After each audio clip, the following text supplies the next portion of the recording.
ಮೈಸೂರು ವಾಸುದೇವಾಚಾರ್ಯರ ಈ ಜತಿಸ್ವರವನ್ನು ದೇವಮನೋಹರಿ ರಾಗ ಹಾಗೂ ಆದಿತಾಳಕ್ಕೆ ಅಳವಡಿಸಲಾಗಿದೆ.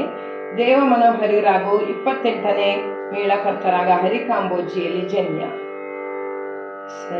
ಸರಿ ಮಾ ಪದ ನಿ ಸಾ ನಿ ದ ನಿ ಪ ಮ ರಿ ಸಾ. ಇದು ಷಾಡವ ಉಪಾಂಗ ಜನ್ಯ ರಾಗ.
ri ma pa da ni sa